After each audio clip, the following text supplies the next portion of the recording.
Dale Camila, sí, Ya, partamos. sí, partamos en honor al tiempo y a las personas también que se conectaron a la hora. Bueno, primero que todo, hola a todos y a todas. Mi nombre es Camila y soy parte del equipo CEPA. Y hoy le damos una cordial bienvenida al lanzamiento del colectivo de estudios políticos ambientales, CEPA, las siglas, titulado Mesa de Diálogo, Desafíos de la Investigación Activista en el Ámbito Medioambiental. En este espacio de diálogo hoy nos acompaña Paola Volados y Camilo Mancilla, quienes serán presentados en detalle por mi compañero de equipo Antoine Mayet.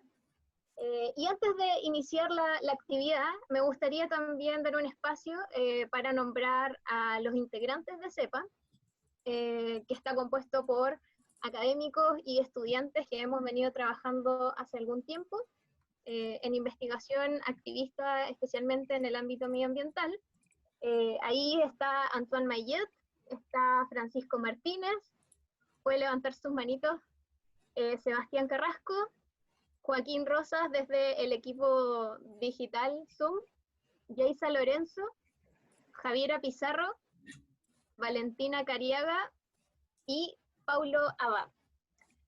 Esta actividad estará dividida en 3 momentos. Primero, contaremos con una presentación sobre el contexto, la historia de CEPA, la que será presentada por Francisco y Yaisa. Ellos nos van a contar un poquito sobre cómo hemos venido trabajando en este proyecto. Después de eso tendremos la mesa de diálogo, la tan esperada mesa de diálogo, junto a Paola, Camilo y moderada por Antoine. Finalmente tendremos un espacio de preguntas y comentarios, que por supuesto también podrán ir ingresando y dejándolas en el chat para que al final de la mesa podamos también recogerlas y discutir un poquito. Así que ahora los dejo con Yaisa y Francisco para que nos cuenten un poco sobre qué es CEPA y para qué nada. Voy a compartir pantalla.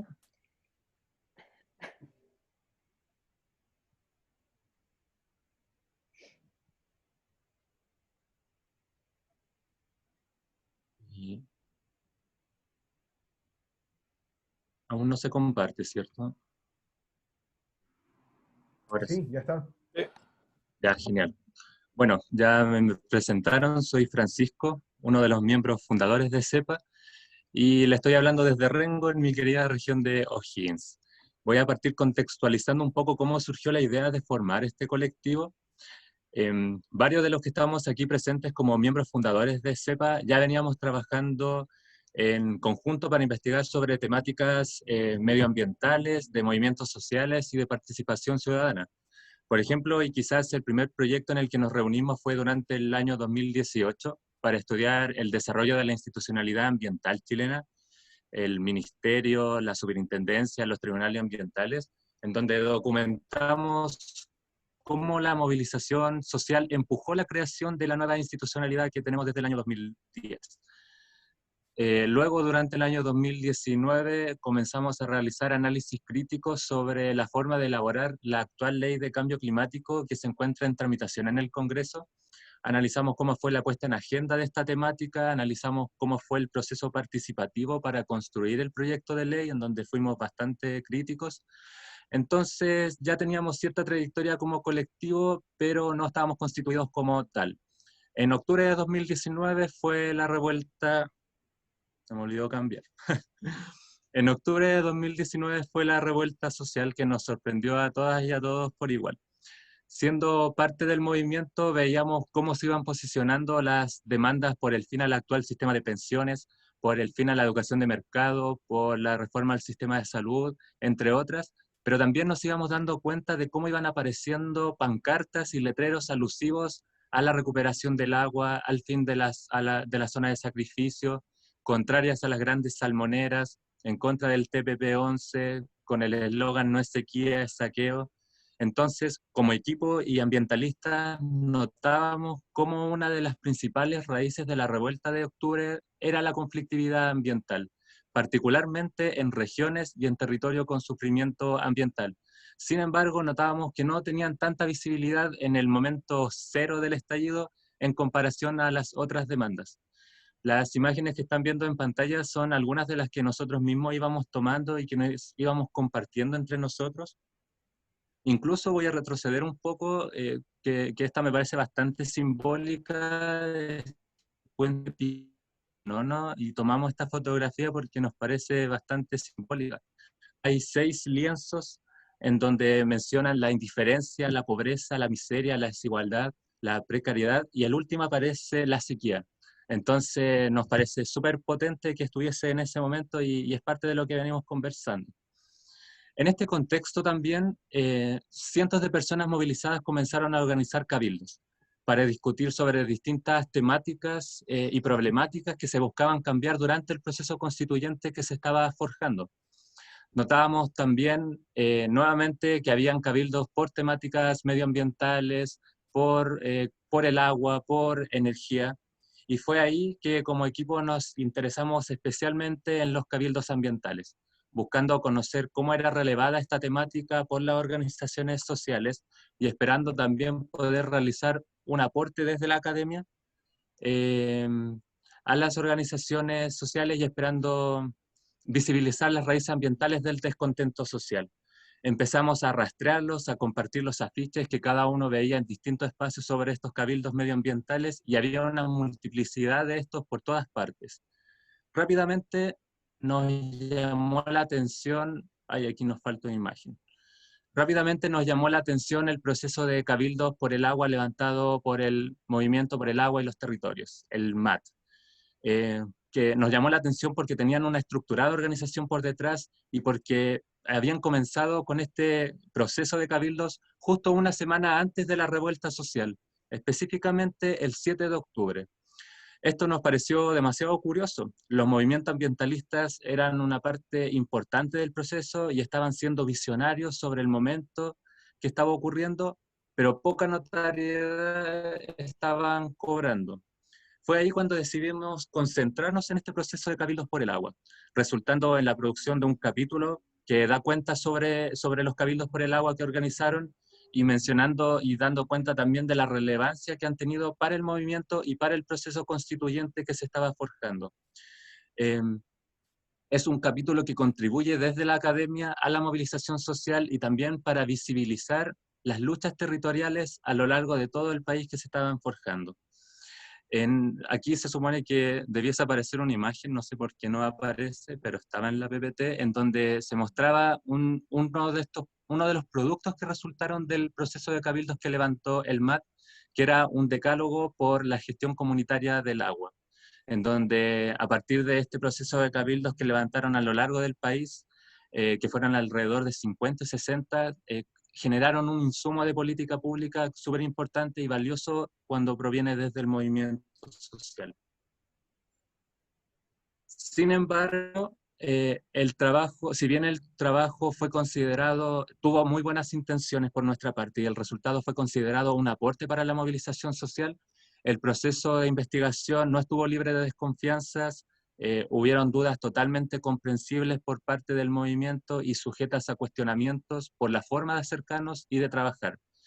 Esto, es por esto que durante el proceso de investigación, como equipos, nos vimos envueltos en un proceso de autocrítica, donde reflexionamos sobre la experiencia que habíamos vivido y sobre el rol que ocupa la academia en la sociedad y el aporte que ha significado o no para las luchas que se viven en un sinfín de territorios frente a los conflictos socioambientales. Entonces, con la intención de participar en el desarrollo de nuevas prácticas y convencidos que desde la academia que la academia sí puede ser un apoyo para los territorios, se comenzó con la idea junto a otras personas de conformar el colectivo de estudios políticos ambientales y ahora Yaisa les va a contar un poco más específicamente sobre los principios que nos orientan como colectivo. Bueno, como dijo Francisco, este es como el origen de nuestro colectivo, pero ahora les vamos a contar más en profundidad como nuestras definiciones estratégicas o cómo nos vemos a nosotros mismos como organización. Entonces, en primer lugar, como quiénes somos, cómo nos definimos, es como un colectivo de estudiantes, docentes, investigadores e investigadoras de diferentes disciplinas de las ciencias sociales, que se dedica a la producción de investigación sobre los territorios y el medio ambiente.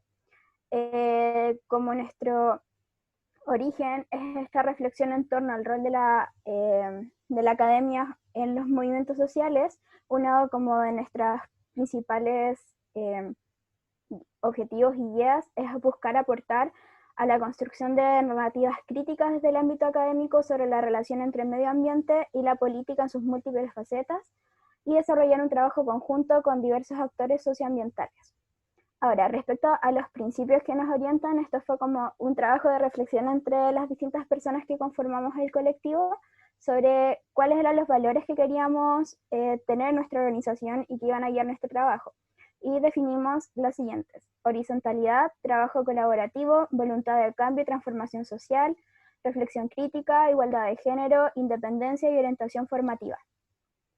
Ahora también definimos objetivos, que son como nuestras metas, lo que queremos finalmente conseguir en el corto y mediano plazo. En primer lugar, es coproducir y visibilizar conocimientos sobre la realidad político-ambiental de Chile para generar insumos que contribuyan a mejores prácticas y políticas públicas. En segundo lugar, construir una dinámica de relación entre la academia y los territorios genera un trabajo conjunto con organizaciones y movimientos sociales que aporte a sus luchas territoriales. Y eso es como muy importante para nosotros, que todos los productos, o en gran parte de los productos que hagamos, siempre tengan este enfoque de que aporten y que sirvan a las luchas territoriales. En tercer lugar, posicionar en la agenda pública temas socioambientales, revelando las dinámicas de poder que afectan al medio ambiente de las personas y los territorios. Esto tiene mucho que ver con la perspectiva crítica que nosotros queremos implantar en los estudios que generemos. Y en cuarto lugar, establecer un espacio de aprendizaje para estudiantes, académicos, académicas y organizaciones sociales. Queremos que nuestro colectivo no sea estático, sino que tenga un rol dinámico en la sociedad y que pueda ser un espacio donde podamos compartir conocimientos y experiencias. Respecto a nuestras líneas de acción, que es como ya más en concreto lo que esperamos hacer y como contenido que esperamos producir, es en primer lugar producir investigación en terreno de manera horizontal y colaborativa con las organizaciones socioambientales.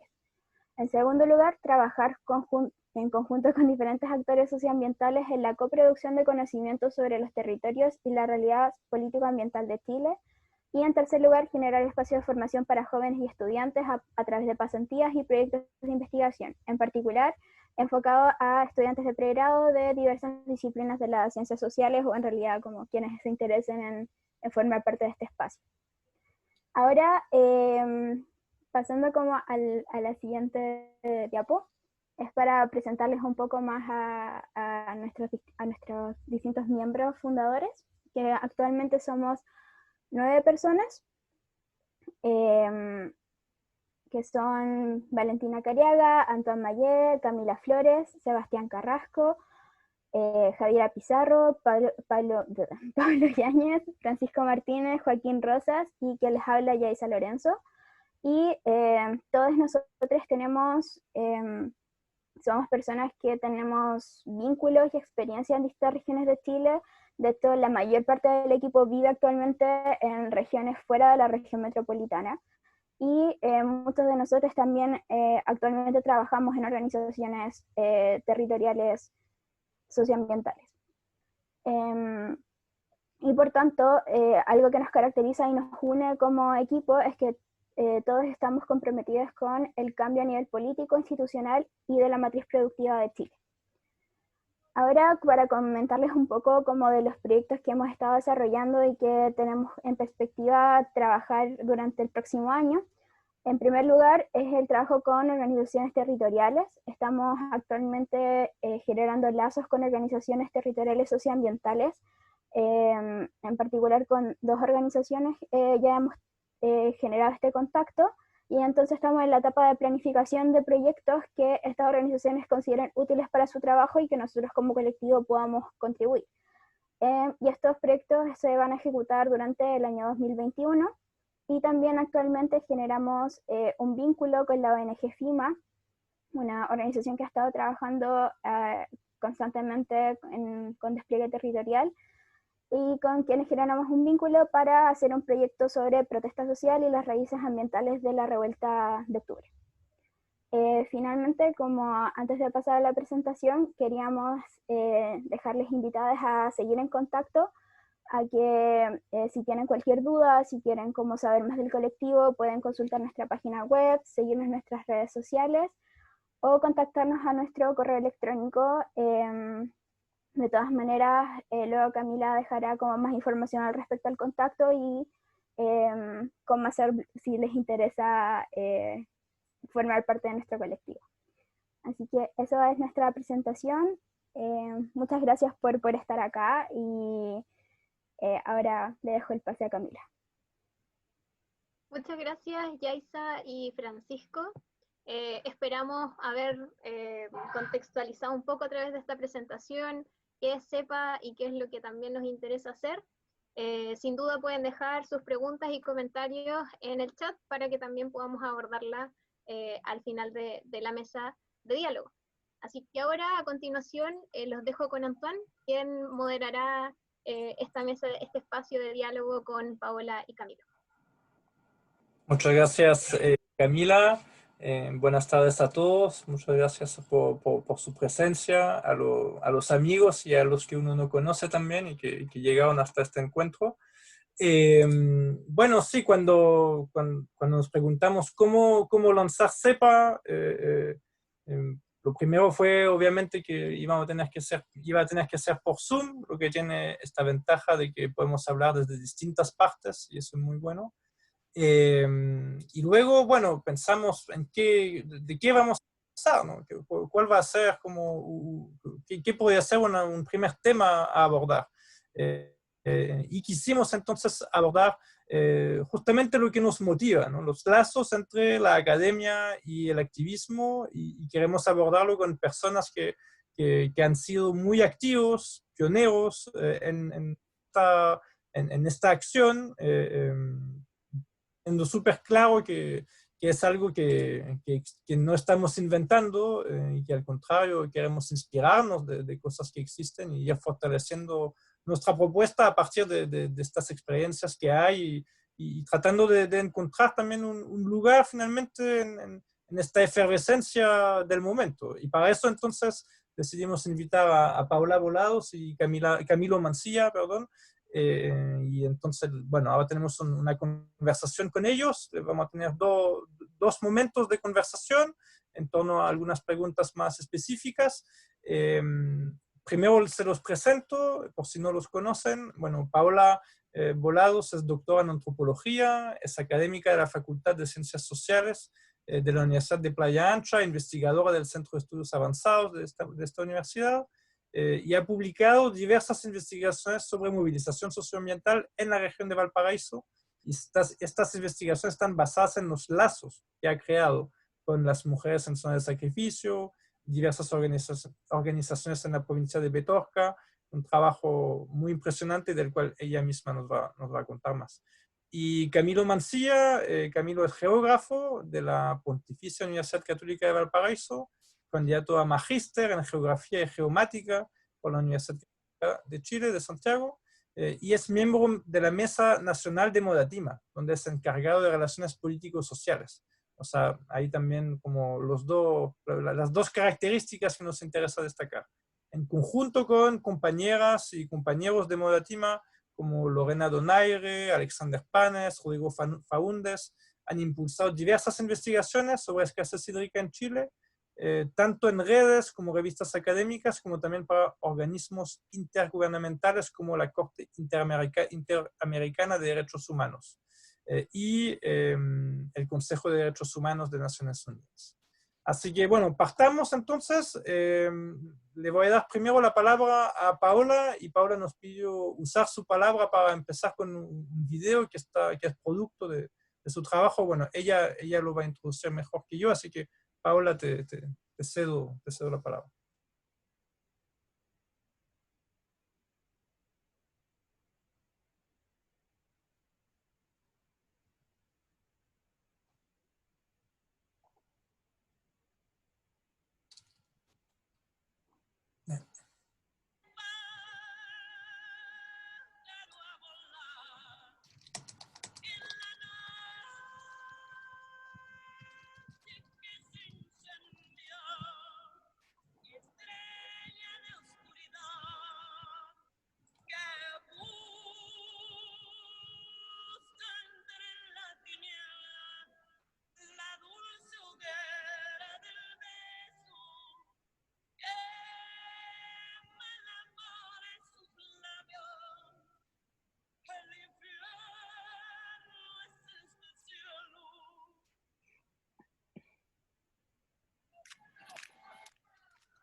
Gracias Paula. Voy a dejar la primera pregunta, la idea es que cada uno conteste en 5 minutos, entonces empieza tú Paula. ¿Cómo sus respectivas trayectorias los han llevado a optar por conjugar la academia y el activismo?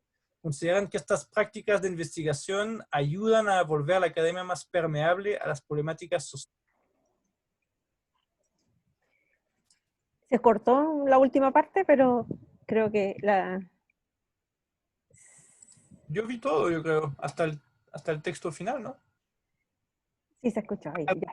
Sí. Parece que a mí se me cortó un poquitito. ¿Me escuchan bien a mí, no? Sí. Bueno, primero yo quería compartir este video a raíz de esta pregunta, porque creo que con ella también expresa una inflexión también en mi itinerario y mi trayectoria, ¿no? Investigativa, pero que tiene como antecedentes, como en toda historia, y finalmente la historia personal confluye con la historia académica, intelectual, ¿no? Y yo creo que para probablemente las mujeres ese proceso resulta, no sé si menos problemático, pero de alguna manera confluye de una manera más natural y fluye de una manera menos racional bajo los estándares de racionalidad que solemos entender la actividad académica, ¿no? Entonces, lo digo porque fue un acontecimiento, en un sentido de la palabra y la categoría acontecimiento. Habían ocurrido recientemente los envenenamientos, digamos, de 1.700 personas en Puchuncaví, Quintero, luego de muchas reiteradas veces de decirle al Estado que esto iba a terminar mal, y bueno, obviamente la negligencia y la desidia, digamos, de la política ambiental chilena, que muestra y que observa quizás con mayor fuerza en estos territorios tan degradados, terminó por mostrar eso, ¿no? No obstante, en medio de toda esta movilización en particular tuvo ese espíritu que ustedes vieron, ¿no? Esa mandala, en el fondo yo le empecé a hacer una lectura feminista, finalmente, que va a ser la lectura en la cual yo empiezo también a encontrarme, ¿no? En términos académicos, a decir que finalmente empieza a confluir un pasado andino, que tiene que ver con mi vida en el norte, en el desierto de Atacama, más de una década viviendo en San Pedro de Atacama, siendo de la zona, de la región, oriunda, digamos, del desierto de Atacama, por un lado, pero también, o sea, esto termina de formarse en mí a propósito de que mi magíster y mi doctorado, los estudios en trabajo en San Pedro de Atacama.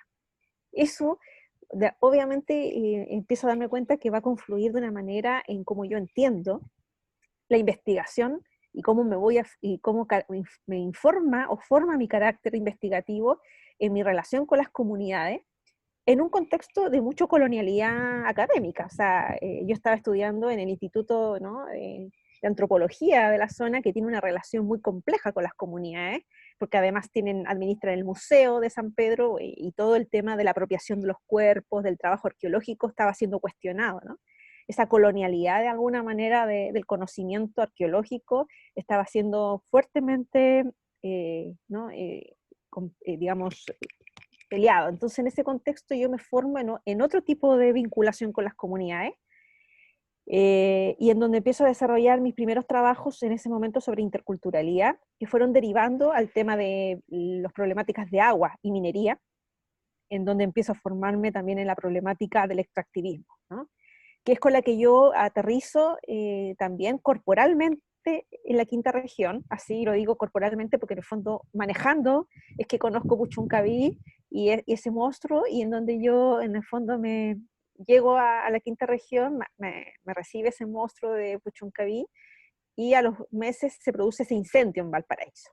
Eso me dio a mí también una tristeza, y lo voy a decir así, una tristeza, que en el fondo canalicé a través de un Fondesit, y una tristeza y una rabia que canalicé a través del Fondesit de iniciación con el que nos conocimos con Camilo, y finalmente con el que yo creo que se generaron como una especie de muchos gérmenes de cosas, ¿no? Como que capturamos un momento a través de ese Fondesit, un momento territorial, una temperatura social, digamos, de lo que estaba pasando a partir del tema del agua, pero también de la zona de sacrificio. Justo eran los dos casos que yo estaba en ese Fondesit, Petorca y Puchuncaví, ¿no? Y en ese contexto es que empezamos como a establecer esa mirada. Entonces la trayectoria finalmente es una trayectoria, yo digo, coherente epistemológicamente, porque yo en fondo empiezo como a situarme en un campo interdisciplinar que es la ecología política, que justamente se hace cargo de estas desigualdades. Por lo tanto, finalmente no me resulta ni complejo, al contrario, teóricamente coherente a hacerme cargo de esas desigualdades en torno al poder que y sobre todo en un contexto de tanta privatización del conocimiento ambiental que se había producido en Chile. Entonces, en ese contexto, obviamente, con esta trayectoria personal, esta mirada también, yo digo, a mí los atacameños me enseñaron a entender la investigación como el AINI, ¿no? El AINI es el concepto de la reciprocidad andina, en donde los procesos son siempre de obligaciones y a la vez deberes, ¿no? Esa relación andina de la reciprocidad, uno la encuentra que es bonita, pero no es exigente, es vital. Es decir, que uno se organiza en esas relaciones de esa manera, por lo tanto, así como uno recibe mucho, tiene que dar mucho en ese tipo de relación, ¿no? De reciprocidad andina, y por lo tanto, la investigación entendida así, tiene exigencias muy distintas a las que probablemente la academia tradicional va a generar y va a producir, y que tiende a ser una perspectiva muy extractivista, ¿no? Cognitiva, o sea, extractivismo cognitivo, o reproducir formas de colonialismo epistémico de diversas maneras, ya sea a través de trayendo también marcos teóricos sin procesarlos, sin trabajarlos y sin compartirlos desde y con los territorios, ¿no? Entonces yo creo que finalmente en Valparaíso, la quinta región, yo diría en Petorca también, a mí se me hace una situación también de experimentar en estos dos lugares el sufrimiento ambiental, la categoría de sufrimiento ambiental que viven las comunidades, compartirla y vivirla también en el propio cuerpo, ¿no? Uno entrando y saliendo percibe el cambio de olor del olor, ¿no? Cuando va a Puchuncaví, o de esa sequedad, ¿no? Que duele, es una sequedad que hiere, ¿no? Y probablemente ese contexto nutrió la apuesta por defender la introducción de la ecología política en América Latina, con una visión más crítica y más latinoamericana, y no tan anglosajona como la que había sido recepcionada en Chile, a través sobre todo de los jóvenes investigadores de la ecología política, que bien, ¿no? Súper interesante, pero que finalmente todavía no hacían como el giro, ¿no? Pensamiento crítico respecto desde qué significa eso desde América Latina, porque era un país que no se consideraba América Latina, desde América Latina en ese momento, ¿no? O sea, sí, yo creo que a partir de allí empieza a surgir toda esa pobreza ambiental, ¿no? Ese deterioro producto de esta gran jaguar que se comió todo, ¿no? Que se engolosinó con los recursos, los bienes naturales comunes, y empezó a destruir todo a un punto, ¿no? de destruir también dimensiones de las relaciones sociales vinculadas en lo tema ambiental. Por eso empiezo a trabajar y a teorizar esta relación de lo socioambiental como algo que era parte del problema. Es decir, gran parte de la cuestión era que lo ambiental parecía disociado de lo social. La pobreza no era un tema que tenía que ver con los conflictos ambientales al parecer, etcétera, ¿no? Y empiezo yo a darme cuenta que eso tiene que ver con un enfoque, con una mirada y con una epistemología que favorece al extractivismo como modo de relación, de explotación hacia la naturaleza. No sé si no me quiero extender más, pero por eso parto también con ese video, ¿no? Porque con ese video desintelectualizo, ¿no? Algo que hicimos con nuestros cuerpos de mujeres en silencio, sin protestar, entre comillas, sin protestar así, sino que con nuestros cuerpos, y durante una hora les generamos un gran problema a Jenner, y una gran pérdida económica, pero además visibilizamos una cuestión que hasta ese momento venía gestándose, que era que las mujeres en toda esta relación somos las más afectadas, son las mujeres de estos territorios las más dañadas, ¿no? Las doblemente explotadas. Gracias Paula. Camilo, ¿tú tu Sí. visión, cómo dialoga con lo que señaló Paola. Ajá. Bueno, primero saludar esta instancia. Gracias a Antoine y a toda la gente de SEBA por haberme invitado. También súper contento de encontrarme con Paola. Tenemos muy buenos recuerdos de todo un año en el cual se armó. Habrá otro conversatorio en el futuro, se podrá hablar más de eso, pero nos armaron proyectos bien bonitos. Estaba recordando mientras veía el video muchas caras de tantas mujeres importantes, porque son las lideresas de esos territorios. Son quienes, recuerdo un proyecto de investigación de migración en el cual trabajé, la mujer siempre, el hombre como que puede llegar a un lugar, puede armar un proyecto, pero al poco tiempo como que se vira, así como que se va hacia otra parte. La mujer siempre es como de asentar, es como de, más o menos en migración se decían que eran las cabezas de migración, porque llegaban ellas a un territorio nuevo, con familias, con hijos, con cultura, con comida, etcétera, y armaban ahí las redes de migración. Entonces, muy feliz de poder encontrarnos nuevamente y ver ese bonito video. Respecto a cómo conjugar este activismo y la academia, o cómo muchas veces, cómo yo lo he hecho, usted, yo de partida no creo que sea un solo camino. ¿Por qué no creo que sea un solo camino? Porque yo creo que esto debe nacer, o lo que la característica esencial, lo que va a haber hoy en día, dentro del contexto político en el que estamos hoy en día en Chile y en América Latina, es el de que debemos tener una perspectiva de nuestra participación, nuestros lazos tienen que nacer desde el ser y el estar. O sea, y esa es una tremenda pregunta, porque quiénes somos y dónde estamos parados es una definición que constantemente seguimos redefiniendo toda la vida. Y esto yo lo digo por varias razones. Uno, porque cuando sabemos dónde estamos y quiénes somos, también comprendemos un poco mejor el rol que debemos cumplir en conjunto a una comunidad con la cual estamos trabajando en investigación, siendo parte de ella o no. Y este rol, para mí por lo menos, se convierte en un acompañamiento y no colocar mi lógica por sobre los demás. Y eso a mí me explica un poco. Yo soy magallánico. Yo hace 11 años que me vine a la región de Magallanes. Yo crecí viendo el estrecho de Magallanes y mi punto de referencia geográfico para poder ubicarme dentro de una ciudad, dentro de la ciudad de Punta Arenas, era ubicar donde estaba el estrecho de Magallanes. Aquí en Santiago, chuta, cuando llegué me decían que buscase la cordillera, pero en el centro de Santiago, donde no se ve ninguna punta de la cordillera, es imposible ubicarme. Al poco tiempo, esos puntos cardinales culturales fueron generando y apareciendo.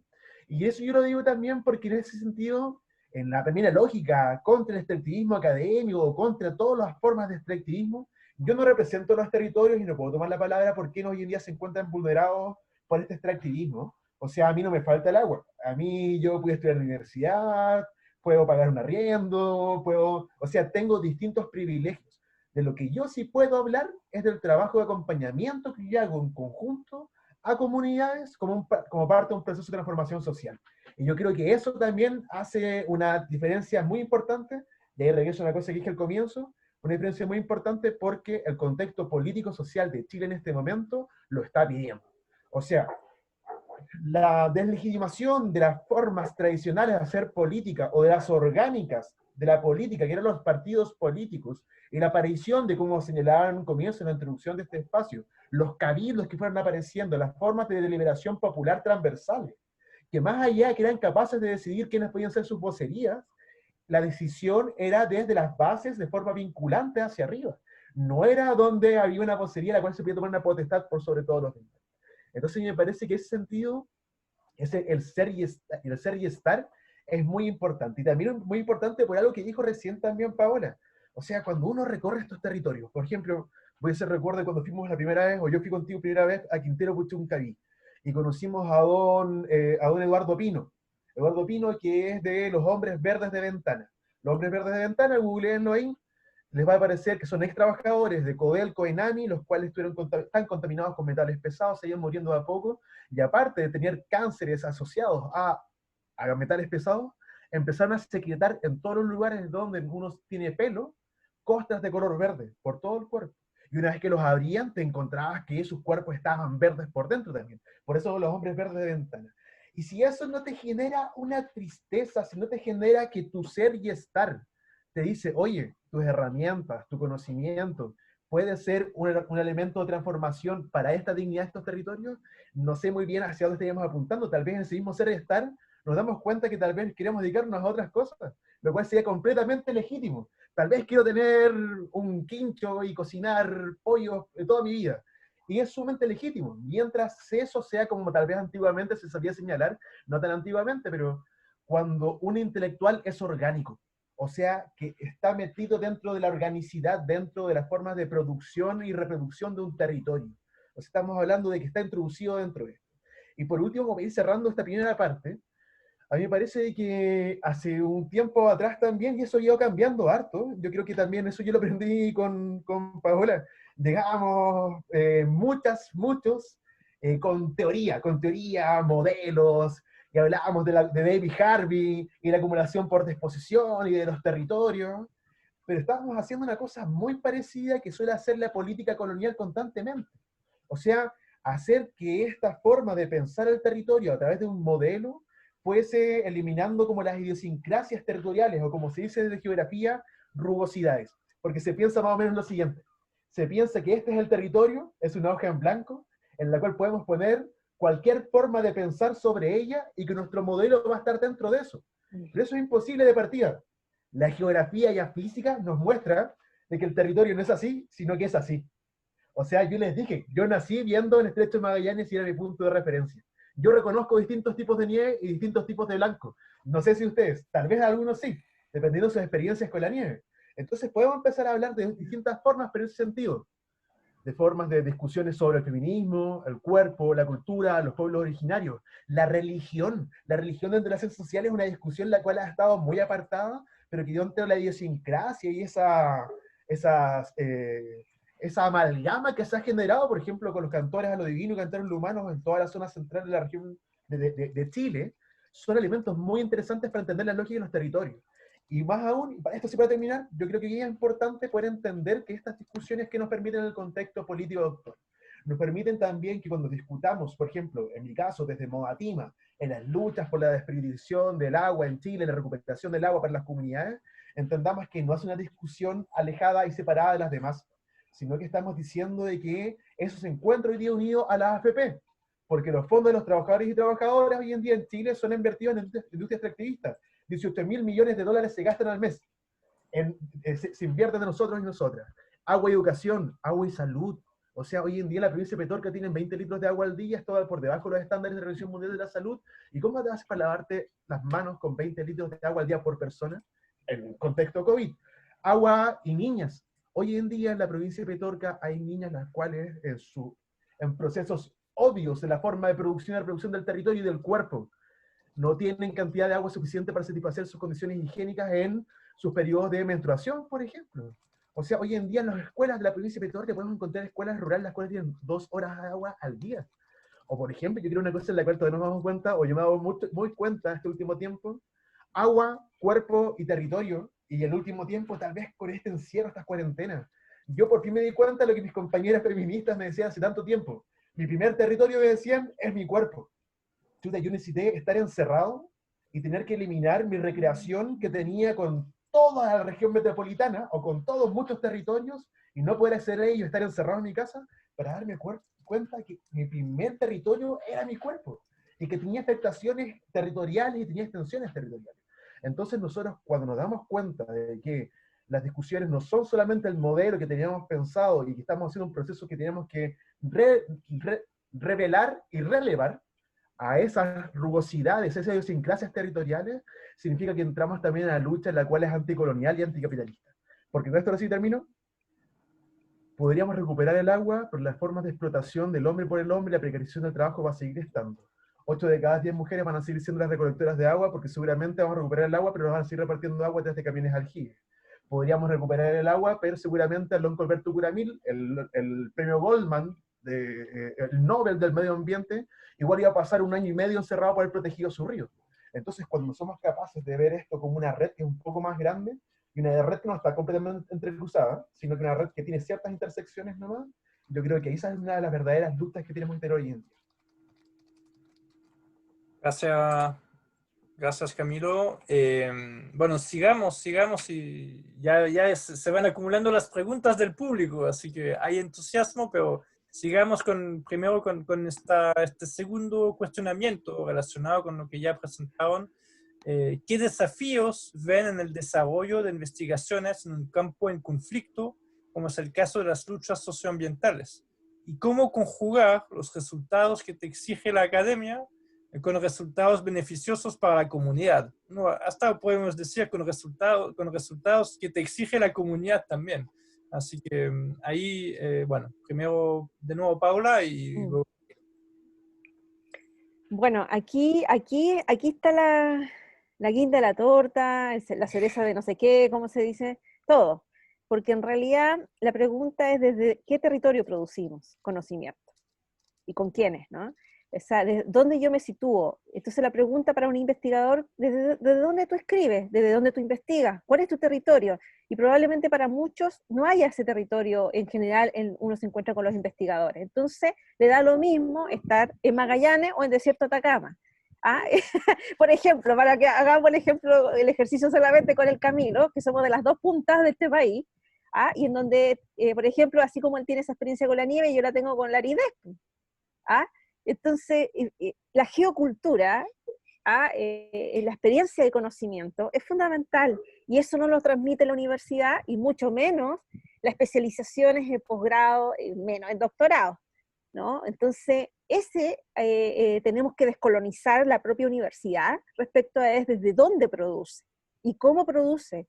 Entonces, yo creo que allí los desafíos son mucho más fáciles de lo que uno piensa, porque como dice muchas veces el Camino, nosotros siempre estamos en una situación de privilegio, y desde la ecología política alguien preguntó qué es, justamente uno se tiene que hacer cargo de esas desigualdades y de esos privilegios, que a mí no me falta el agua, a mí no me falta. Ahora, obviamente que mi experiencia del desierto de Atacama han hecho que yo entienda la escasez, ¿sí?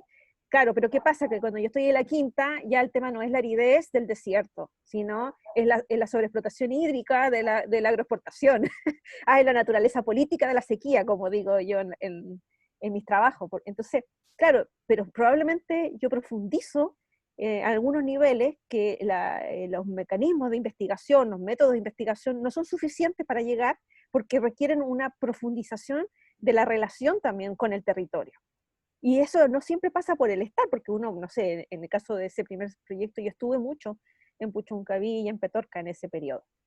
Y muchas de las cosas que fuimos pudiendo hacer después no siempre tuvo toda esa presencia, pero esa presencia, esas relaciones generaron otras relaciones, así como ustedes están generando un colectivo ahora, producto de muchas trayectorias que ya han producido pequeñas cosas, ¿no? Pequeños racimos que están queriendo canalizar.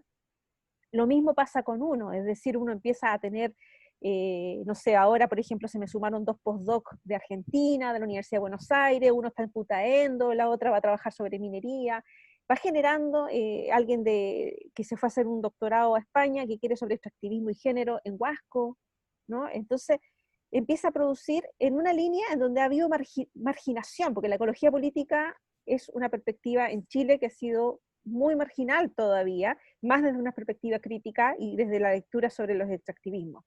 El Camilo se acordará quizás con mi proyecto inicial, las peleas que tuve con el comité de ética de la universidad respecto a ellos decían que mi visión era una visión muy particular sobre el neoliberalismo en Chile, ¿sí? En vez de referirse a las dimensiones éticas del proyecto, que era lo que ellos tenían que evaluar, se ponen a hacer comentarios respecto a que mi perspectiva, bueno, no la entienden, no la conocen, pero además no les gusta, obviamente. Y ahí para mí fueron cosas que me generó, obviamente, colon irritable más de alguna vez, pero que finalmente te muestran el tipo de academia que se construyó en Chile, el tipo de ciencia, y en eso la ciencia social, la pérdida de su estatus en las ciencias sociales, es decir, ¿por qué el tema ambiental es un tema marginal, incluso dentro de las ciencias sociales? Y dentro de las ciencias sociales probablemente la ecología política, el extractivismo son de la cadena, digamos, de la jerarquía de los temas ambientales dentro de la sociología, dentro de las ciencias sociales en general, la menos, o la más marginal. Entonces, en los desafíos, yo creo que tienen que ver con que pensar que la universidad no es ese espacio físico que pensábamos que era la universidad, sino que la universidad es la sociedad en una situación de producción de conocimiento muy particular. que se puede realizar desde cualquier territorio y se debe hacer desde cualquier territorio o desde un territorio. Y eso o sea, el giro territorial, digamos, que es parte de la ecología política, de la discusión también, tiene que atravesar la producción académica en todo su sentido, ¿no? En todos sus aspectos. Entonces, yo creo que sobre cómo conjugar los resultados, como yo decía, o sea, si yo aprendí que la investigación es una INI, es una reciprocidad, muchas veces las agendas de investigación de uno no son necesariamente las necesidades de la comunidad, pero se pueden confluir en el diálogo de saberes también. Es decir, yo cuando estaba haciendo el trabajo en Petorca, había una pregunta que se hacía recurrente, o yo me la empecé a hacer recurrente, y no tenía que ver propiamente con el tronco fundamental de mi proyecto, que era, pero bueno, se roban el agua. Sabemos quién roba el agua, pero ¿quién tiene el agua? O sea, y en ese momento hicimos un ejercicio pequeño sobre estudios de derechos del agua, y sacamos que justamente lo que decía Modatima, que venía defendiendo, por lo cual fue condenado su dirigente máximo, pagó condena, cárcel en este país, para finalmente mostrar que las 3 de las 4 familias eran las que estaban denunciadas por Modatima. Entonces ahí tú te das cuenta que, ¿por qué tan tarde llegamos siempre la investigación? ¿Por qué tan tarde? ¿Por qué no hay miles de investigadores trabajando temas de agua? En un país donde tiene semejante tragedia del común en torno al agua, ¿no? Porque entonces yo creo que ahí eso no es incompatible, es absolutamente compatible. Por supuesto que uno no va a estar arriba de la pelota, no va a estar en el top 10, porque yo la mitad de mi agenda de publicaciones la hago con colectivos, con comunidades, en cosas que no son reconocidas por los puntos que da Fondes y CONES. Pese que igual he estado en el grupo de estudio, me llaman y me consideran, pero yo tengo una opción, y mi opción es que quiero estar dentro para penetrar y cambiar el modelo de conocimiento y de producción científica en Chile. Y por eso quiero estar, y por eso postulo Fondes, y por eso la publicación es más que para mí un indicador. A mí me gusta publicar, y lo hago con gusto, porque peleo con otros también mi visión de mundo científico.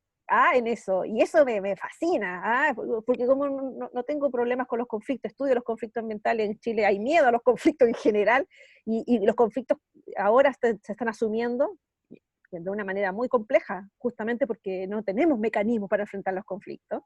Los conflictos ambientales son un tipo de conflictos sociales que no hemos sabido trabajar, y solamente representan digamos, el termómetro rojo que tenemos respecto a la mala legislación, la ausencia de la legislación.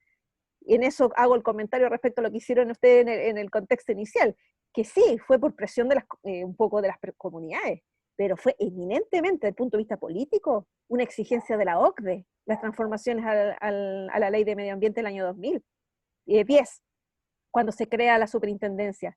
La OCDE le puso el cosito, justo tenía que ser aprobado ahí el ingreso de Chile, y le dice, pero tienen que mejorar su ley ambiental, sí o sí.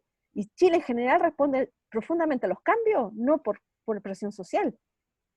Lamentablemente, la presión social hace algo que gatilla es el miedo. Lo vemos ahora en el gobierno, vemos lo que está pasando ahora.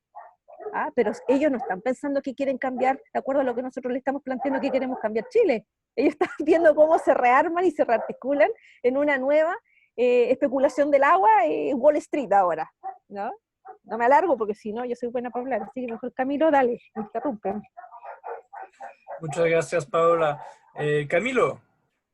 Oye, en esa misma línea, interrúmpame nomás porque soy de la Vamos misma bien, escuela. vamos bien. Soy de la misma escuela, hablo hasta por los codos. Miren, a ver, yo creo que una primera cosa súper importante. Yo no tengo tanta experiencia en academia. O sea, siempre en este mundillo de activismo, de investigación, uno se termina encontrando con muchos académicos. Entonces yo creo que por ahí yo puedo hablar un poco. Yo creo que lo primero que deben tener todas y todos claros, o todos debemos tener claro, bueno, a nadie, pero no hay que prometer cosas las cuales no podamos cumplir. O sea, es lo primero. ¿Cachai? O sea, yo me acuerdo muy bien, por ejemplo, el mismo proyecto con la Paola. Ya empezamos con los mapas, y a las comunidades se les abrieron las medias pepas, pues sí dijeron, no, con esto sí que lo hacemos, vamos a identificarlos a todos, y los vamos a llevar a juicio, bla, bla, bla. Y nosotros rápidamente, así con la Paola, así como, no, momento, la cartografía sirve para esto, esto y esto otro. O sea, no tiene la capacidad de cumplir cosas para las cuales no fue realizada. Es como un poco cuando, es como pedirle como peras al olmo, se dice, o sea, estarle pidiendo a algo lo cual no lo puede cumplir. Yo creo que por ahí hay un lado. Y principalmente también porque hoy en día yo creo que, y esto me ha pasado en conjunto a relaciones de amistad y compañerismo y de proyectos con comunidades indígenas de Chile y América Latina. Yo creo que muchas veces cuando tenemos como esa pausa, como queremos saber cómo apoyar, cómo trabajar en conjunto, a gente en la cual le ha pasado, a comunidades que históricamente han sido precarizadas, que históricamente han sido violentadas, y uno se siente como ajeno. Yo creo que es importante, tan importante, construir los puentes, pero también caminar los puentes. Entonces yo creo que eso es demasiado importante, porque en el momento cuando uno está caminando el puente, uno también está demostrando de que uno como que está tan solo como por el proyecto, o sea, vamos por los 3 años y después nos vemos. Y en ese sentido yo creo que eh, que en ese sentido también se suma como para poder apoyar esos procesos, el entender también que no somos seres neutrales, o sea, todos y todas nosotros tenemos una proyección de nuestras ideas, de nuestros idearios, de nuestros ideales. Como hablaba hace un rato, esta extensión de nuestros cuerpos en los territorios también saca a relucir cómo podemos pensar el territorio normativamente, orgánicamente, cómo nos debemos relacionar en él, cómo deben ser los espacios públicos, qué tan iluminados, qué tanto debiesen, ahora si nos merecemos o no, estar en Paso 2 en Santiago. O sea, tenemos una extensión territorial y tenemos opinión sobre las cosas que están sucediendo y queremos tener incidencia sobre aquello. Entonces, en ese sentido, yo creo que tenemos una tremenda responsabilidad y hay que asumir de que no somos algo ajeno, sino que somos algo lo cual está relacionándose constantemente. Más allá de que sean positivistas, más allá de, porque hoy en día yo creo hoy en día yo creo que el que no asume, y no es necesario que asuma con nombre y apellido, no es necesario que se encasille, pero el que no asume que tiene intereses más allá del mismo hecho de el accionar, está mintiendo un poco. Yo creo que así es como por ejemplo, lo que recién mismo decía la Paula, o sea, dice, yo escribo porque me gusta escribir, pero también porque necesito o quiero ingresar a esta plataforma para poder hacer los cambios necesarios. O sea, expresa sinceramente cuál es su proyección, cuál es el proyecto territorial, cómo es la extensión territorial.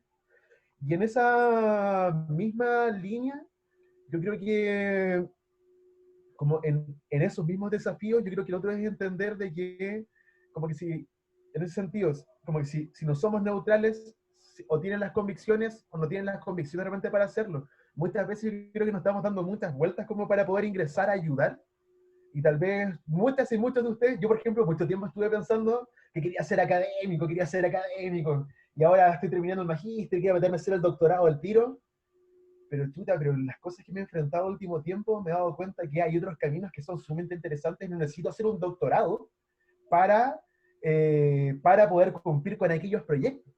Ahí yo creo que de repente también hay en la gente como de mi generación o menores hoy en día, hay harta gente como en la cual está haciendo como mucho posgrado rápidamente, pero siguen un proceso también como de maduración de como yo señalaba hace un ratito, como de el ser y estar. Entonces, en esa línea yo creo que como que son como unas cuantas ideas que debiésemos tener como en consideración al momento de querer introducirnos los desafíos que existen hoy en día en la investigación activista. Y tal vez lo otro, lo último, eso se me acaba de ocurrir, no lo tenía anotado acá en el cuaderno, que no siempre son solamente necesarios los que son muy teóricos. O sea, mi magíster en geografía y geomática. Las geomáticas son las tecnologías de la geografía para poder analizar el mundo, para poder intentar modelar el mundo. Y como escribe por ahí Borges en un cuento, es muy corto, no se los voy a relatar, pero búsquenlo, El rigor de la ciencia. Habla cómo se intentan armar modelos científicos y nunca cumplen con la realidad. Hoy en día, pero la técnica que produce y reproduce formas de vida, es tan importante como poder entenderla globalmente. Porque los procesos de transformación no tienen por qué salir los modelos o las formas de percibir el mundo de nuestras propias bocas, sino tal vez de la construcción colectiva de muchas bocas, de la palabra de muchos y muchas. Yo creo que por ahí va el camino. Eso. Muchas gracias, Camilo. Súper interesante los dos para disputar espacios en la academia y para otras disputas también, ¿no? Lo que han señalado. ¿Puedo agregar algo que dijo Camilo? O sea, cortito. Sí, Yo dale, dale. algo que estoy hablando en términos también, en una última publicación de Claxo, que es una publicación más así en un libro colectivo, del grupo, digamos, sobre territorialidades en disputa, escribo uno sobre la producción de conocimiento desde los territorios.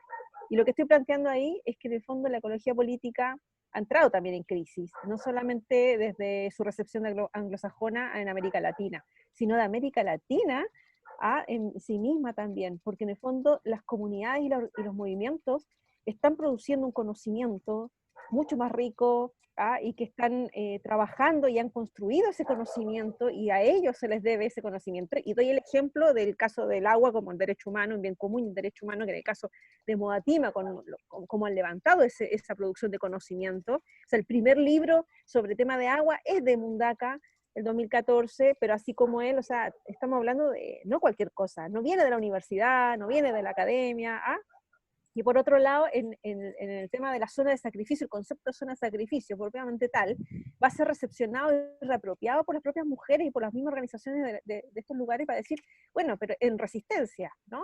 ¿Por qué? Porque en el fondo no nos queremos victimizar, no queremos ser parte de esta decisión de otros de destinarnos a este sufrimiento, ¿no? Y a esta degradación. Por lo tanto, ellas reelaboran esa construcción y en su propio nombre, que igual es complejo, ¿no? Autodefinirse como organización de zona de sacrificio. O sea, esto uno lo habla con otros colegas de otra parte en Brasil y todo, y duele. O sea, es una violencia que expresa el término. Y no obstante, las mujeres se han reapropiado y la han leído en clave de justicia ambiental.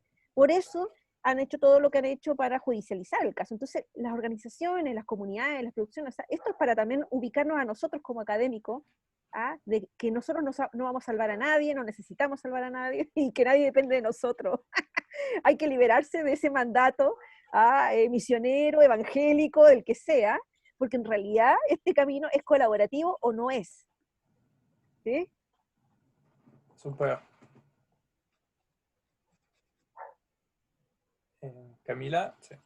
Sí, muchas gracias Camilo y Paola y también Antoine por moderar esta mesa. Tremendamente interesante todo lo que pudieron abordar en lo que nos contaron. Creo que queda mucho por reflexionar a partir también de lo que nos comentaron a través de estas preguntas. Y como esto sigue y estamos tan entretenidos e interesados en esto, me gustaría ahora abrir el espacio de preguntas. Como estamos tan bien en el tiempo, como nuestros invitados han sido tan ordenados con los tiempos, vamos a abrir el espacio, así que invitamos a las personas que escribieron en el chat a que por favor las lean si es que se sienten a gusto y nos puedan también compartir sus comentarios y preguntas a los expositores y al equipo de CEPA, por supuesto. Partamos quizás por Aldo Pizarro. ¿Está por ahí Aldo? Hola, ¿me escuchan? Sí, Aldo. Ya, bueno. Les pido que tratemos de ser breves para que también podamos alcanzar a responder y a preguntar el resto de los temas. Sí, por supuesto. Bueno, agradezco mucho este espacio. Me parecieron bastante interesantes las presentaciones. Y mi pregunta es en torno a un concepto que utilizó Paola Volados. Si es que pudiese caracterizar el concepto de ecología política. También, bueno, yo creo que conviene hacerlo también por el hecho de cómo se llama este colectivo de estudios político-ambientales. Entonces, yo diría como para acotar, digámoslo así, el objeto de estudio, quizá. Eso. Voy a ser bien breve con eso. ¿Sí? La ecología política, más o menos, digamos, empieza como a florecer en los años 70 a propósito de la cooptación, digamos, de todo el tema ecológico en una perspectiva biológica de la ecología, ¿no? O sea, la ecología, y de hecho cuando uno habla de ecología, los ecólogos se paran, pero son todos ecólogos que vienen de la biología. Y uno le dice, no, yo soy de la ecología política, y me miran con cara como diciendo, ¿qué es eso?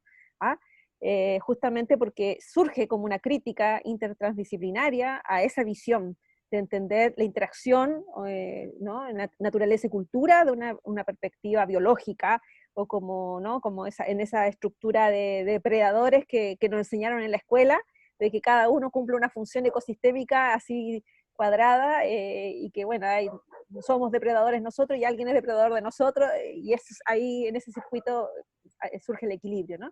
Nosotros, en la ecología política, plantea justamente que esas relaciones están mediadas por el poder, que no todos podemos acceder, por ejemplo, al agua de la misma manera, que no tenemos la misma capacidad para acceder a los bienes comunes naturales.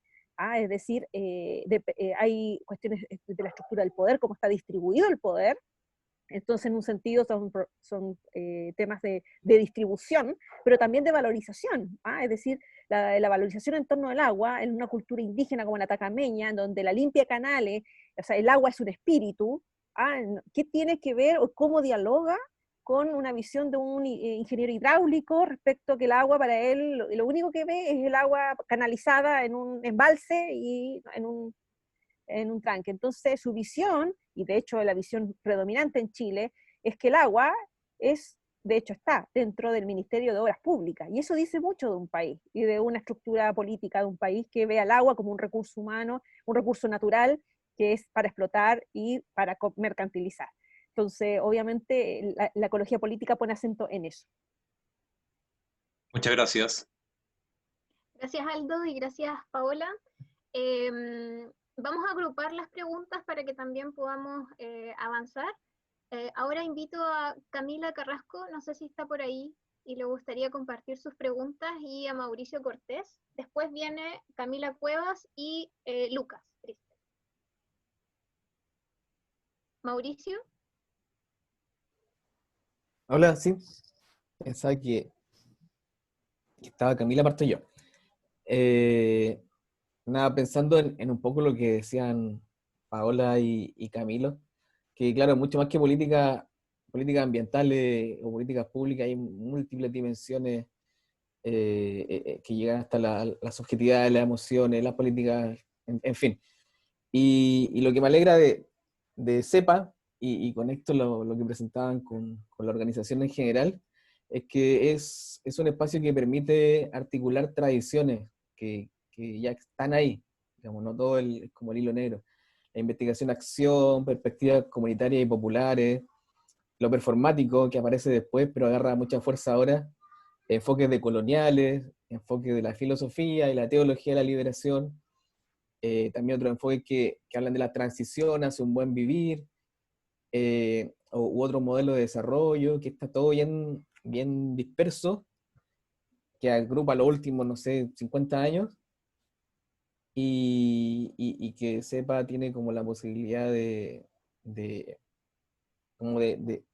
permitir que eso ocurra a través de alguna organización. Así que súper interesante eso. También me quedaba con este debate, y no lo quiero comentar, solo ponerlo ahí.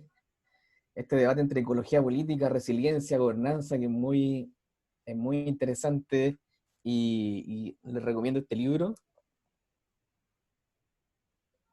Ecología Política, que escribe mucha gente, pero Beatriz Busto, Manuel Preto y Jonathan Barton, que les va a hacer, a los que les interesa la ecología política, hace una súper buena síntesis de los enfoques teóricos y su aterrizaje en Chile. Así que nada, no era una pregunta, era más como un comentario, y felicitar a toda la organización y a lo que están haciendo. Gracias, Mauricio. Camila Carrasco, ¿está por ahí?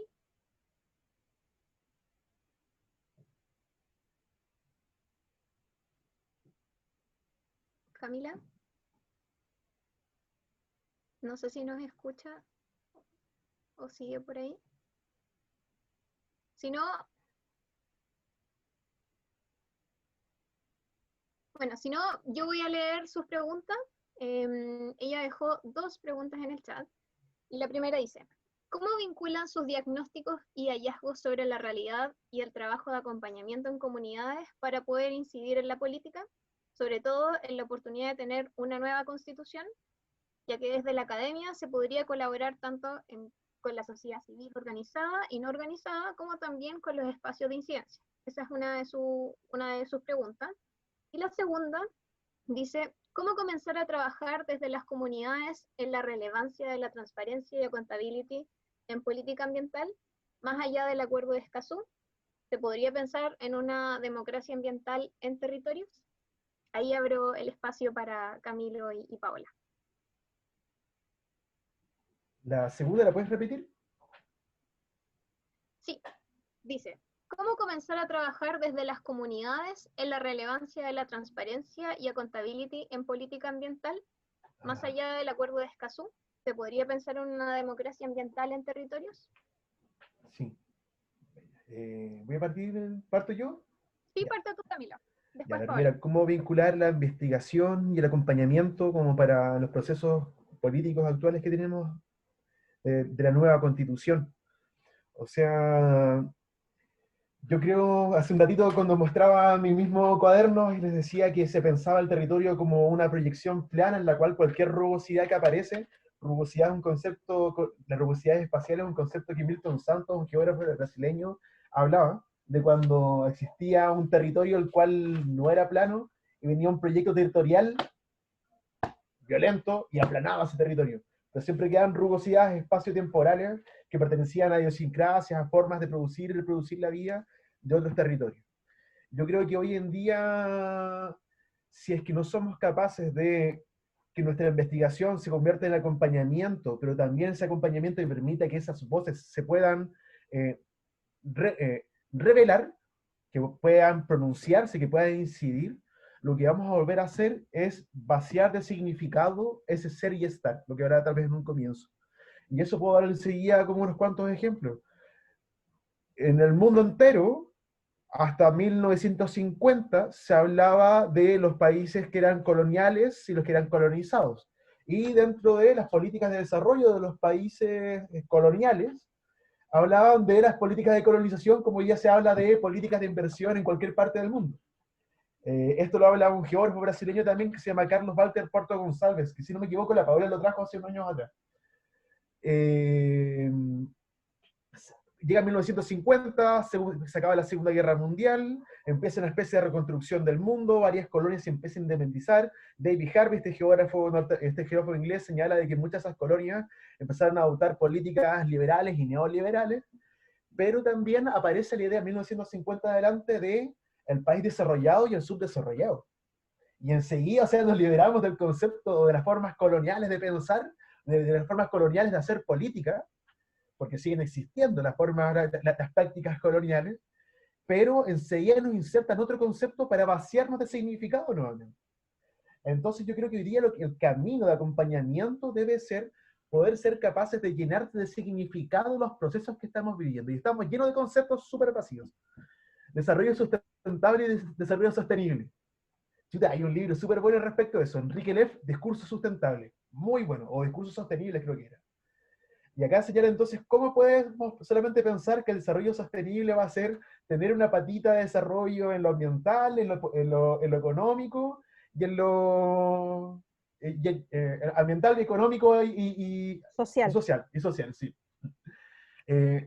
Realmente, ¿qué es lo que estamos buscando sostener con esta forma de desarrollo? O sea, si somos ambientalmente amigables en nuestras formas de producción, ¿significa que vamos a tener sueldos o pensiones por sobre la línea de la pobreza? No necesariamente. ¿Significa que vamos a tener condiciones de precarización laboral? No necesariamente. ¿Significa que el agua va a ser entregada a través de camiones aljibes o van a haber fuentes naturales o fuentes convencionales de entrega de agua?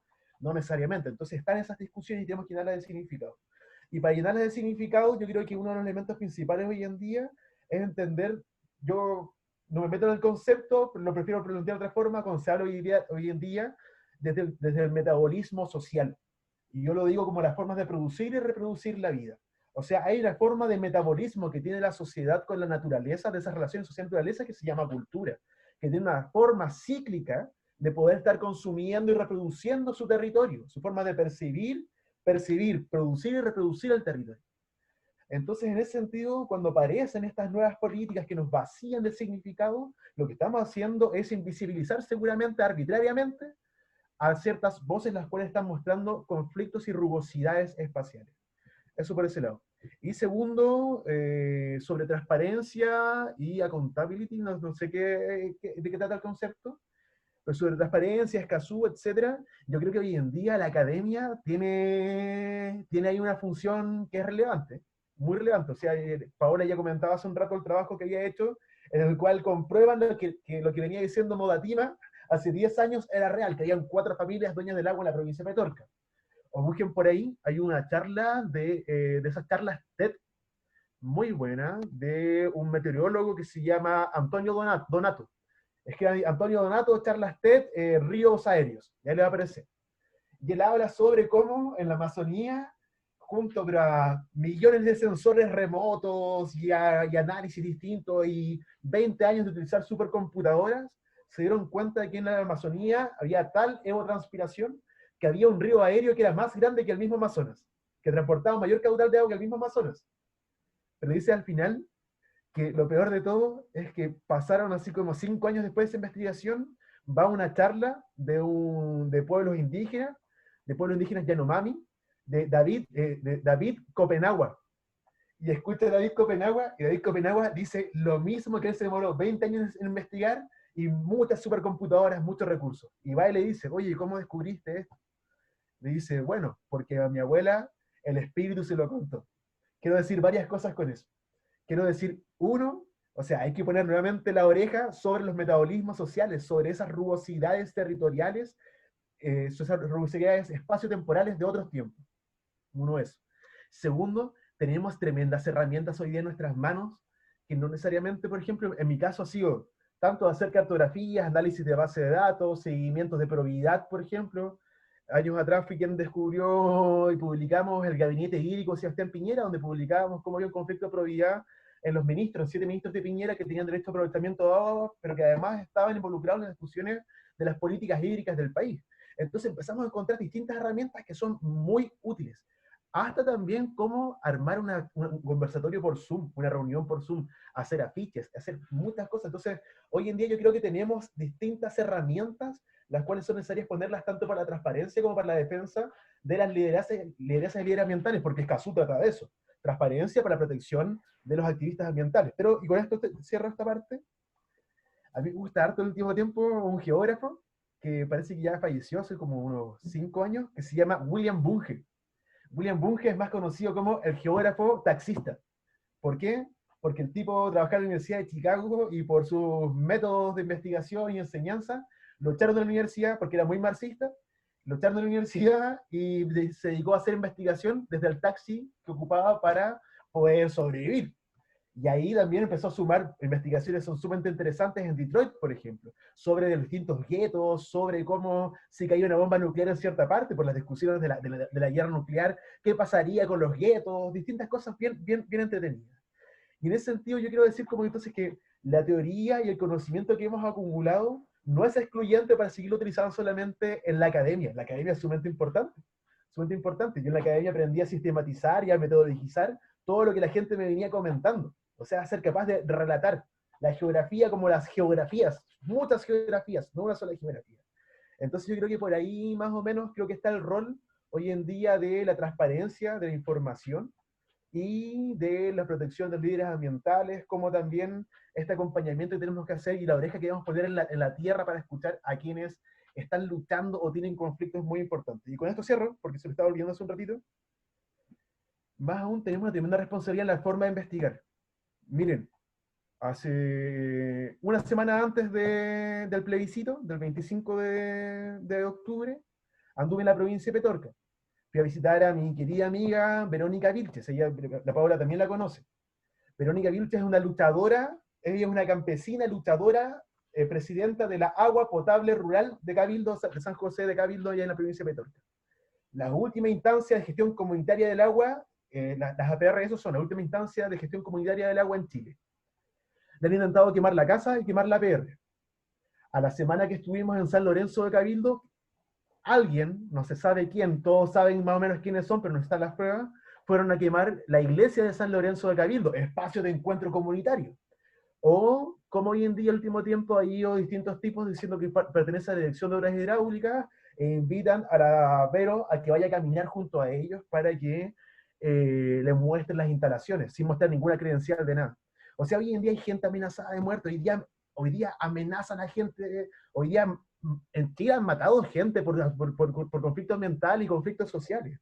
Entonces, como que de repente entender de que nuestro rol en todo esto es de repente muchas veces más importante que solamente nuestro mismo trabajo de investigación. Tenemos una responsabilidad también del cuidado de esta gente, porque tenemos unos privilegios, los cuales si los utilizamos de mala manera, significan costos de vida para ellos.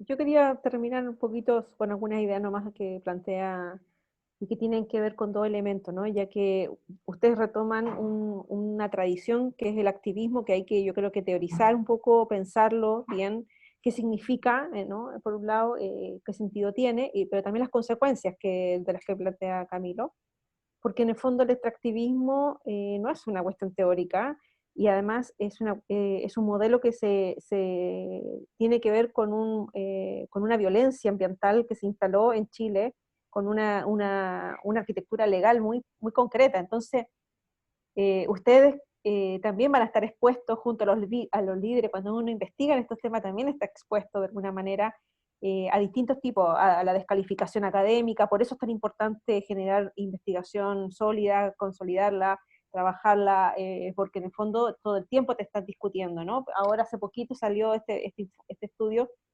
sobre el indicador de desigualdad hídrica, y que donde aplicaron ¿no? el Gini, el indicador, y resulta que de todas las desigualdades, obviamente lo sabemos, pero así en términos numéricos, de que el 71% de los derechos de agua estén concentrados en un 1% de titulares, es la mayor de todas las desigualdades, ¿no? La desigualdad hídrica. Entonces, en realidad, las cuestiones académicas, las cuestiones teóricas tienen consecuencias políticas. Allí probablemente va a ser la tarea de ustedes como cooperativa pensar mucho lo que significa el activismo en un país en donde la violencia ambiental, transformar, digamos, la democracia ambiental desde el neoliberalismo ambiental actual, es una tarea y un trabajo que requiere cuidarse. Por eso tiene que ser colectivo, en un buen sentido de la palabra, porque hay violencia involucrada y porque realmente no se puede pecar de ingenuo. ¿Ah? Porque esta cuestión, o sea, queremos recuperar el agua, pero estamos hablando de que resulta que la mayoría está pensando en que cómo dar pie atrás con esto, ¿no? Es decir, esto va a ser una guerra, y lo digo con un poco con violencia. O sea, porque ya lo involucra la violencia ya ha estado ejercida sobre los dirigentes ambientales particularmente, sin firmar Escazú, ellos todavía quedan más desprovistos aún, pero en Chile esa es una forma de violencia política directa, pero hay también violencia simbólica, en donde las universidades no tienen el derecho ni la facilidad para investigar todo lo que debiera investigarse en estos temas. ¿Ah? Entonces, ojo con eso, porque en el fondo también muchas veces nosotros nos metemos en lugares que son muy complejos, por lo tanto hay que estar muy consciente también de eso, y bueno, más que nada trabajar de que, o sea, porque las dos tentaciones es esa, la ingenuidad, y la otra es que creer que el conocimiento científico es el que va a generar este proceso, cuando en el fondo va a ser el diálogo de saberes, la colaboración entre perspectivas y saberes distintos, la que abre el camino ¿no? Muchas veces yo esto lo dialogo mucho, porque incluso en la misma discusión en torno al agua, o quizás miremos los pueblos indígenas, o el conflicto más llamado conflicto mapuche, finalmente, como un conflicto que no tiene otra cosa que la defensa de la tierra, el territorio, los bienes naturales. Entonces, miren lo que ha pasado con eso. Esa militarización de un territorio como el que estamos, hoy día ya no es exclusivo de la Araucanía. Hoy día lo estamos viviendo en muchos territorios, en donde hay conflictividad socioambiental. Y eso en la pandemia, probablemente el escenario pospandémico nos va a hacer ver ese escenario con mayor claridad. Ahora no las vemos, ¿no? Nos acostumbramos a estar en estado de excepción, etcétera, pero hoy día lo que tenemos es un escenario político muy movilizado, con cierto optimista, pero también con realismo. Hay que mirar bien, ¿no? Que estamos en un contexto donde la lucha por los bienes naturales no va a ser una lucha fácil. Gracias Camilo y Paola. Nos quedan las dos últimas preguntas y con esto ya damos paso al cierre del lanzamiento CEPA. Lucas, ¿está por ahí? Sí, aquí Y estoy. después Camila, por favor. Bueno, muchas gracias. Celebro la iniciativa, agradezco la invitación de Antoine y me parece súper necesario este tipo de encuentros, de diálogos y de construcciones colectivas. Y como le decía por privado a Antoine, me alegra ver muchas caras jóvenes, pujantes, ¿no? Que están iniciando un camino con una conciencia ambiental, militante y de compromiso académico evidentemente muy fuerte y marcado. Así que desde aquí, desde Buenos Aires, prometo seguir en la medida que se pueda. Tomo tres conceptos que me parecen interesantes como para formular la pregunta, algo que dijo Paola y algo que dijo Camilo, que tiene que ver con lo colaborativo y de dejar de lado el rol evangelizador y lo cruzo con lo que decía Camilo de reconocernos como no neutrales, ¿no?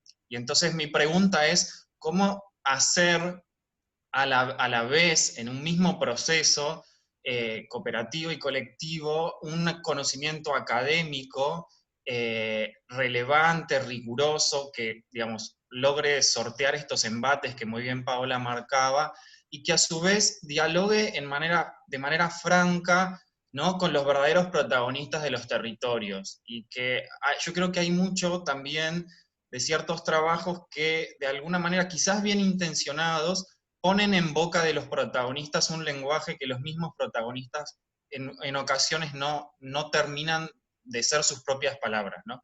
Esto me hace acordar a una charla que tuve cuando era adolescente con mi papá, que le pregunté por qué él era peronista en su juventud, y él me dijo, primero porque todos éramos peronistas, y después porque cuando la gente de izquierda iba a la fábrica nadie les entendía nada, ¿no? Entonces me quedó muy fuerte esa historia de cómo evitar, digamos, porque evidentemente nosotros venimos educados y preseteados en algún sentido en una serie de teorías que tratamos de decolonizar o tratamos de reinterpretar, pero muchas veces nos cuesta dejar, ¿no?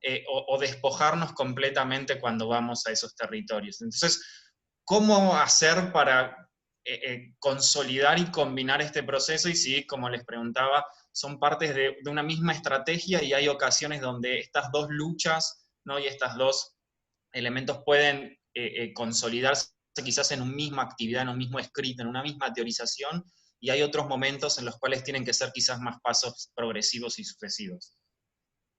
Gracias. Gracias, Lucas. Camila Cuevas. Y creo que esta Sí. también, la pregunta Camila, según lo que escribió en el chat, también va dirigida al equipo, así que quizás Antoine también podría colaborar con la respuesta. Sí, en verdad, todo como para debatir un poco a partir de los conocimientos que tiene cada uno. Bueno, primero agradecer al equipo y por la instancia, la encuentro súper, por lo menos para mí, muy útil. Y ya yendo a la pregunta, lo que decía ahí básicamente, cómo hacer un nexo un poco más claro entre lo que es la ecología política y un análisis desde una perspectiva más política, valga la redundancia, de los conflictos socioambientales. ¿Por qué hago esta pregunta? Porque de lo poco que me he metido en la ecología política me da la impresión de que, claro, hay más desarrollo en lo que es como valoraciones distintivas en la relación social-naturaleza de una parte, por otra parte, como los simbolismos que están detrás de eso, asumiendo que hay relaciones de poder entre los actores que tienen implicancia en la apropiación sobre el territorio, etcétera, etcétera, pero me da la impresión que hay poco desarrollo en cuanto a los conflictos en particular, cómo juegan esas relaciones de poder y cómo en definitiva cuando los actores se movilizan pueden o no torcer esas relaciones de poder. Esa es la pregunta y también la entronco con la reflexión que se ha ido dando un poco de cómo pensar que la academia le sirva también o que la academia tenga un rol militante o que entregue herramientas, porque pensando que un análisis en esos términos, en términos más políticos de los conflictos socioambientales, pueden entregar herramientas súper importantes a las organizaciones sociales a la hora de movilizarse, digamos, con qué recursos son más válidos, o sea, no más válidos, pero más útiles, cómo, digamos, disputar en el fondo lo común. Eso.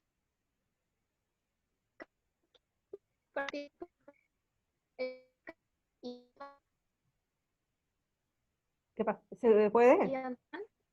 Sabemos quién empieza, Camila, se te costó. Oh, ahora sí, escucha. Sí, sí. Sí, decía que podríamos partir con Paola, Camilo y Antoine. Dale. Ok. Bueno, no sé si voy a responder así como con tanta claridad a lo que dice Lucas. Se me viene también esto, ¿no? Cuando se hacen políticas indígenas y los indígenas, ¿no? Se habla de un multiculturalismo estatal sin la participación de ellos. O sea, hay múltiples formas de implementar a través del conocimiento neodesarrollismos, ¿no? Y que finalmente han hecho mucho daño también a las comunidades porque siguen siendo perspectivas exógenas, en un lenguaje un poco antiguo, digamos, pero externas, que no hacen eco a la situación hoy día, ¿no? Y esto también yo, por ejemplo, lo problematizo mucho con una discusión hoy día que tenemos en Chile, ¿no? Que hay una irrupción de lo popular. Yo desde el punto de vista ambiental lo digo así, o lo veo así. Es que de Alier, ¿no? Martínez Alier, que plantea que en el fondo hay varios ambientalismos, no hay uno solo, y en Chile yo creo que el ejemplo máximo de cómo ellos han ido confluyendo de este conservacionismo, ¿no? Que Tompkins en el sur, ¿no? De que Chile es un gran lugar de ecología y que ojalá sin comunidades, es decir, conservacionismo ese puritano, digamos, que hay en muchas visiones de muchos ecólogos, mucha gente, digamos, ambientalistas. Por otro lado, hay un ambientalismo eficientista, que es el que generalmente adopta el Estado, ¿no? Es decir, cómo hacer eficiente los recursos, cómo pueden, bajo esa lógica que decía, ¿no? Ese triángulo entre lo social, lo ambiental y ¿qué era lo social, lo ambiental y la tercera pata? Ya, como yo no le creo a eso, ya se me olvidó. Económico. Eso, y lo económico, en el fondo les funciona, ¿no? Como ese modelo, para legitimar un modelo que finalmente en la eficiencia está pensado dentro de una mirada económica, ¿no? Entonces, yo creo que esa perspectiva ha girado a un ambientalismo popular con fuerza en este último tiempo, particularmente desde los territorios, porque tiene que ver con un proceso que en Chile se fue negando, que es el crecimiento de la pobreza y de las desigualdades, y eminentemente los territorios que menos se visibilizaron fueron los que fueron viendo afectados sus recursos, sus bienes naturales primero, ¿no? Que además nos abastecen a los que vivimos en las ciudades. Entonces la estructura urbano-rural, que también muy sociológicamente se ha construido de una manera sumamente disociada, no hace justicia con las relaciones que hay, por ejemplo, en una región en donde en la zona andina, cuando digo la zona andina no es los Andes del norte nomás, es decir, vivimos en un país geopolíticamente atravesado por una cordillera, en donde la pregunta es cómo habitamos, cómo nos movilizamos nos movilizamos, ahí el geógrafo que me ayude, norte-sur, oeste-oeste. Entonces, digamos, antropólogos y arqueólogos hablan de la región circumpuneña, es decir, la movilidad es circular en los Andes, en las distintas regiones, y uno lo puede ver mucho, porque en el fondo en todas las regiones va viendo cómo las comunidades van desde los nichos ecológicos más altos a los más bajos para tener todos los recursos necesarios para la vivencia y el crecimiento, ¿no? De las unidades domésticas y de la sociedad en general. Entonces, esa forma de habitabilidad, muchas veces como la ausencia de ese diálogo también interdisciplinar, que esto también tiene que ver con esa interdisciplina entre la antropología, la sociología, las ciencias políticas, también es una deficiencia muy grande en la perspectiva de los análisis que tenemos. Porque yo les hablé de la ecología política, pero no le hablé de las otras teorías que son necesarias complementar también para el análisis de las desigualdades socioespaciales, socioterritoriales, y que tienen que ver con la teorización y el largo debate teórico que hay sobre los conflictos ambientales. Los conflictos ambientales no son una categoría descriptiva de la pelea pública que nosotros entendemos como habitualmente conflicto ambiental. Estamos hablando de una categoría sociológica, con densidad sociológica, que no solamente tiene una dimensión descriptiva, sino que detrás de ella hay una serie de componentes que tienen efectos y que tienen un método a través del cual nosotros podríamos hacer análisis. Ahora, ¿qué pasa? Que todos los sociólogos ven que todo es acción colectiva, entonces se suman detrás de la acción colectiva, ¿no? Y analizan el conflicto ambiental desde el punto de vista de la acción colectiva. Pero todos los antropólogos dicen, no, pues, hay que considerar las trayectorias, el sufrimiento ambiental, la experiencia personal, ¿no? La dimensión individual. Por eso es tan importante el diálogo, no solamente de saberes, sino interdisciplinares. Y exdisciplinares con X, algunos plantean, ¿no? Entonces yo creo que eso es fundamental. Y allí los lenguajes de valoraciones son diversos, por lo tanto, esa disputa, ese debate también de lo que dice Luca, se hace y en el diálogo, en la construcción dialógica de estos saberes, nos corregimos respecto a esto, porque los conceptos, las categorías no nacen de dónde nacen, de dónde emergen, sino que de una cultura académica, de una sociedad que va haciendo cánones de conocimientos, que dice estos son los cánones, ¿no? Estos son los conocimientos legítimos, estos no son los legítimos. Y quienes nos animamos a trabajar más desde otras lógicas, podemos quizás empezar a reconceptualizar o disputar. Pero también esto es un giro académico desde los 90, no es una invención mía ni de nadie más, es decir, de los 90 las ciencias sociales tienen un giro respecto a esto, para decir que, bueno, las categorías son contestadas también. Y en los procesos, digamos, de los pueblos indígenas en los 90 en adelante, la antropología levanta mucho esta discusión respecto de cómo porque obvio, imagínense, todos habían escrito sobre pueblos indígenas, menos los pueblos indígenas sobre sí mismos. Entonces, nosotros hoy día tenemos intelectuales mapuches que no solamente pueden hablar por sí mismos, sino que si tú llegas a hablar por ellos, te sacan del Congreso. Y gracias a Dios hoy día pasa eso. Por eso también nosotros tenemos que ser como mucho más humildes y más respetuosos también. Totalmente, digamos, cambiar nuestra lógica para pensar que en el fondo no, o sea, el mundo nuestro, o académico muchas veces, es un mundillo que necesita dialogar con los otros y para no caer en esta evangelización que decía yo, ¿no? Gracias, Paola. Sí, súper, bueno, muchas gracias, realmente súper interesante. Yo, bueno, quería como decir unas cosas a la pregunta de Camila particularmente. Bueno, varios acá somos cientistas políticos o algunos en magíster en ciencia política, o sea, hay un tema disciplinar que no es el tema principal, no es la razón de ser de CEPA dar una batalla disciplinar que a la hora de la interdisciplinariedad no tendría mucho sentido. Pero igual hay un tema como un poco en esta lógica de la jerarquía de los temas dentro de las disciplinas que en la ciencia política ha estado muy al debe a nivel global y particularmente en Chile sobre temas ambientales. Y yo creo que ahí también hay una batalla importante como para de alguna manera, no sé, quizás fuerte la palabra, pero para dignificar estas temáticas, ¿no? Para valorizarlas dentro de la discusión y para abrir espacios de creación de investigación, espacios regionales también, ¿no? Yo creo que también vemos unas fases, esta discusión ha cambiado mucho en la última década, hay bastante trabajos, la ecología política se ha fortalecido mucho, es más antigua la historia, no pretendo, hay pioneros que vienen de bastante antes, pero hay un fortalecimiento en algunas disciplinas más que otras. Yo creo que la geografía es muy fuerte en la ecología política, pero justamente pasa eso que decía Paula, que finalmente a veces lo propiamente político, bueno, todavía hay que meter más, digamos, ¿no? Yo creo que ahí tenemos como una tarea por hacer y para también construir estas narrativas distintas que son también nuestra manera de intervenir, o sea, es parte de nuestro quehacer, no es lo único, hay que buscar las confluencias con justamente las necesidades de nuestros socios en las investigaciones, ¿no? Yo creo que hay de quienes son parte finalmente de estas interacciones, problemáticas, conflictos sobre las cuales trabajamos, pero también está este otro espacio en el cual estamos y hay que trabajar las dos cosas.